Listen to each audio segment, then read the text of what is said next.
하나님의 말씀 신약 성경 누가복음 22장 66절 말씀부터 23장 1절 말씀까지 읽겠습니다.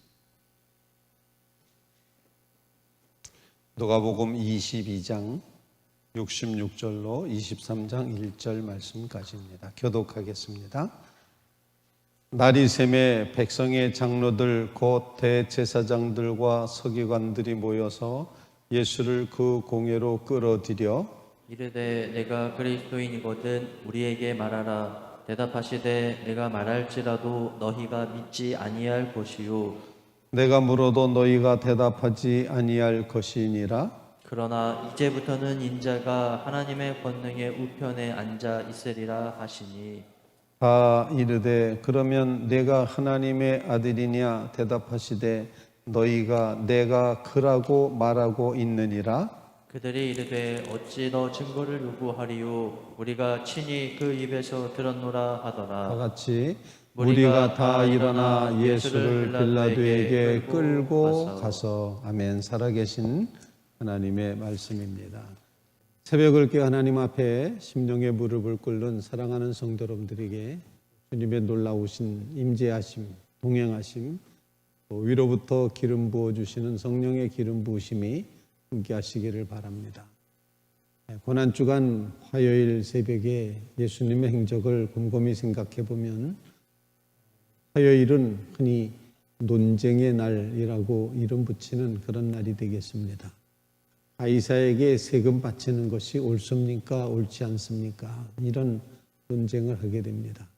그때 예수님께서는 가이사의 것은 가이사에게, 하나님의 것은 하나님께 바치라 이렇게 말씀을 하셨습니다. 즉 가이사의 것이 의미 있기 위해서는 하나님 앞에 먼저 드려져야 된다는 그런 말씀을 해주신 것입니다. 또 사두개인들은 몰려와서 부활 때에 어떤 사람하고 살아야 되느냐 부활 논쟁을 하게 됩니다. 결혼을 7번씩이나 한 여인이 부활 때는 누구랑 살아야 되느냐 이런 얘기를 때 너희가 성경을 심히 오해하였다. 부활의 그때에는 시집가는 것도 장가가는 것도 있지 않다. 이렇게 말씀하시면서 성경을 오해했다고 이렇게 말씀을 하십니다. 오늘 본문은 우리에게 주신 이 누가복음 22장의 말씀, 오늘 본문의 말씀은 금요일, 사실은 금요일, 이 고난주간 금요일 아침에 이루어지는 그런 신문의 모습이 되겠는데 70명이 모이는 산헤드린 공의회, 거기에서 그 모든 산헤드린 공의회 의원들이 예수님을 신문하는 그런 내용이 오늘 본문에 기록이 됩니다. 본문 말씀을 통해서 오늘 이 새벽에 주님이 주시는 묵상의 제목을 같이 나누고자 합니다. 구절은 굉장히 짧습니다. 그런데 여기에 예수 그리스도에 관한 이야기를 다 담아놓고 있습니다. 그 첫 번째는 예수님을 그리스도냐라고 질문을 합니다. 내가 그리스도냐, 메시아냐, 기름 부음 받은 자냐 이런 의미가 되겠는데 이 말씀은 예수 그리스도라고 우리가 끊임없이 의식도 없이 고백하는 그 용어에 대한 다시 한번 우리에게 깨우쳐 주시는 의미가 있다 생각합니다. 주님을 그리스도로 믿고 고백하는 일은 참으로 귀하다 생각합니다. 기름 부음 받은 자, 하나님의 특별한 사명, 즉 온 인류를 구원해내기 위한, 여러분과 나를 구원하시기 위한 주님의 사명을 일컫는 말이 그리스도입니다. 메시아는 구원하시는 분이십니다. 그래서 이 고난주간 화요일 새벽에 날 구원하신 그리스도, 나를 구원하셨다. 바로 나를 구원하셨다. 이런 신앙의 고백으로 오늘 우리의 심령이 주님 앞에 이제 정말 무릎 꿇고 경배하는 주님이 날 구원하신 그리스도이십니다. 그리스도를 고백하는 귀한 새벽이 되시기를 주님의 이름으로 부탁을 드립니다.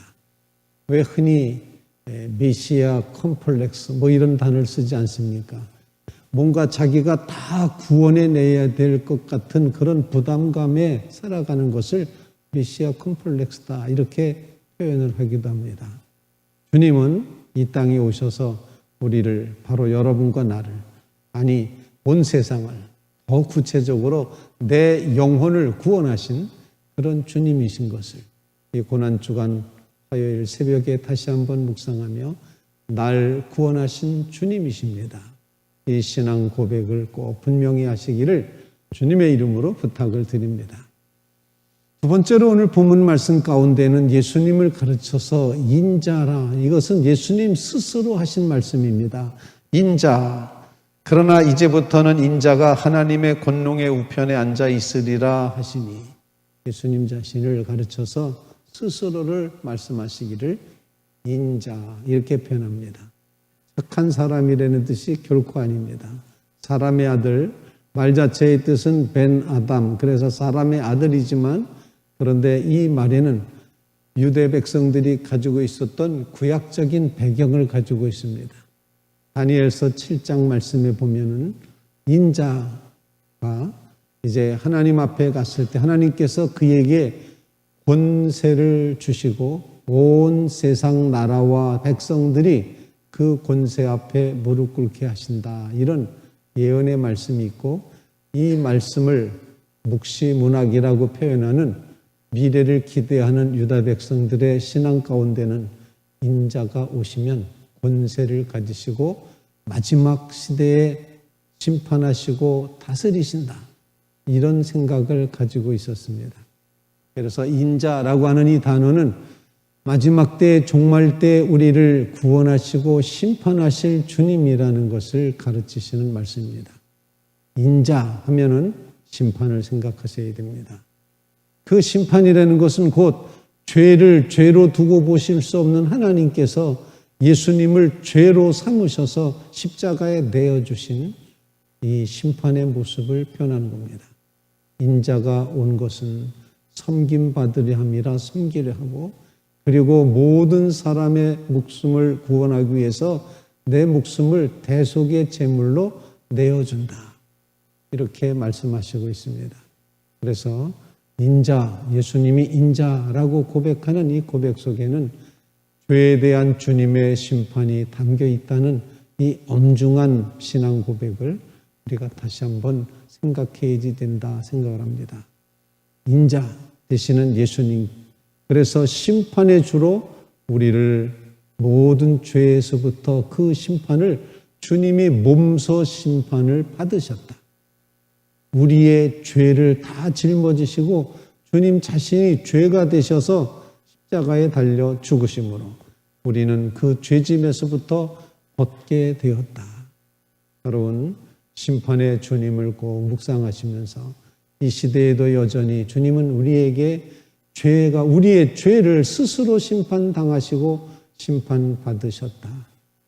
내가 죽어야 될 그 자리에 주님이 죽어주셨다는 사실, 내가 죽었어야 되는데 라는 그 자리에 주님이 죽으셨다는 것을 꼭 기억하시면서 인자 예수님을 만나는 주의 성도들 꼭 되시기를 바랍니다. 그러니 우리는 주님 앞에 감히 얼굴을 둘 수가 없고 그 크신 하나님의 사랑을 헤아리지 않을 수 없다는 것입니다. 이 고난주간 화요일에 인자 예수님의 나를 향한 심판받으심을 묵상하면서는 주의 성도들 꼭 되시기를 바랍니다. 세 번째로 오늘 본문 말씀 가운데서는 내가 하나님의 아들이냐라고 그 산헤드린 공회의 의원들이 묻습니다. 내가 하나님의 아들이냐? 그렇게 물었을 때 예수님이 대답하시기를 그렇다 아니다라고 말하지 않고 너희가 나를 그라고 말하고 있다. 굉장히 고차원적인 긍정법이죠. 내가 말하지 않아도 너희가 그렇게 말하고 있다. 하나님의 아들이라고 말하고 있다.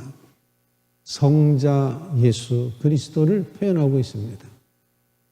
하나님의 아들이라고 하는 이 표현 속에는 하나님의 엄청난 사랑이 담겨 있다는 사실을 우리에게 일깨워줍니다. 그래서 하나님이 세상을 이처럼 사랑하사 독생자를 주셨으니 라고 고백을 하는 겁니다. 성자, 하나님의 아들 이렇게 표현했을 때는 하나님의 사랑을 우리에게 전해주시는 분이라는 고백이 되겠습니다. 오늘 화요일 새벽에 주님이 논쟁하신 이 날에 우리는 이제 우리를 구원해 주시는 구원의 주, 우리를 죄를 대신 심판받으신 심판의 주님, 그리고 우리를 사랑하시는 사랑의 주님, 하나님의 아들이심을 믿고 고백하며 이처럼 세상을 사랑하셨는데 그 세상 속에 나를 포함시켜 주셔서 참으로 감사드립니다. 내가 그 사랑 때문에 살고 있습니다. 우리는 그 사랑을 깨닫고 감사하며 살아야 되는데 은혜를 은혜로 알지 못하고 여전히 뭔가 이제 불안하고 또 불평하고 원망하고 그렇게 살아가는 우리의 이 연약한 믿음을 긍휼히 여겨주셔서 주님의 엄청난 사랑 속에 다시 한번 들어가도록 깨닫도록 또 그 은혜 안에 살도록 하나님 도와주시옵소서. 이 고난주간 화요일 새벽에 이렇게 기도하며 주님의 모습, 바로 그리스도냐 하나님의 아들 인자라는 이런 단어들을 우리 마음속에 묵상하면서 주님을 곰곰이 따라가는 주의 성도들 다 되시기를 주님의 이름으로 축원을 드립니다.